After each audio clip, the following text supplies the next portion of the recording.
Madame Anne-Laure Blin pour le groupe des Républicains. Merci, Monsieur le Président.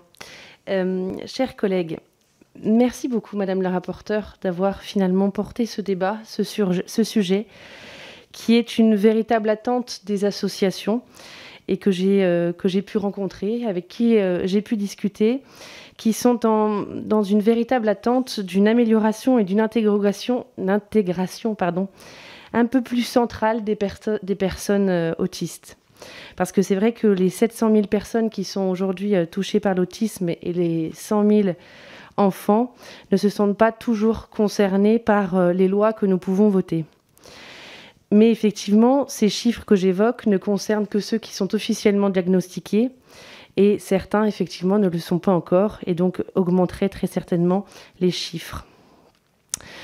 Les différents plans qui ont été par le passé annoncés n'ont que toujours très partiellement répondu aux attentes de ces personnes souffrant de troubles autistiques. Et aujourd'hui, les personnes autistes sont extrêmement pénalisées parce qu'effectivement, dans des environnements qui sont les nôtres au quotidien, la lumière, parfois, et les fonds sonores peuvent être à l'origine de désagréments très importants pour eux. Un certain nombre de témoignages que j'ai reçus de personnes atteintes de ces troubles m'ont indiqué effectivement que leur intensité sensorielle était fort importante, que les bruits et la lumière pouvaient devenir des supplices pour elles et les empêcher continuellement de faire les activités quotidiennes que tout un chacun faisons normalement.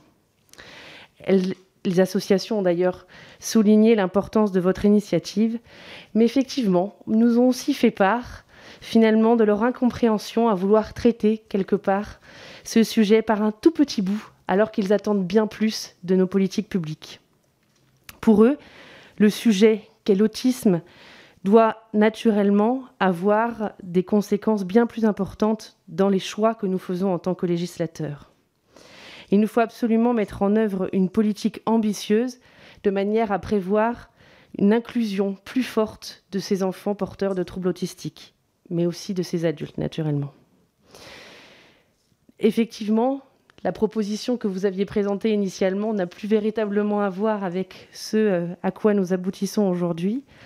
Mais je crois que c'était finalement la bonne voie, que de ne pas imposer à la grande distribution un certain nombre de préconisations, mais au contraire de développer le dialogue.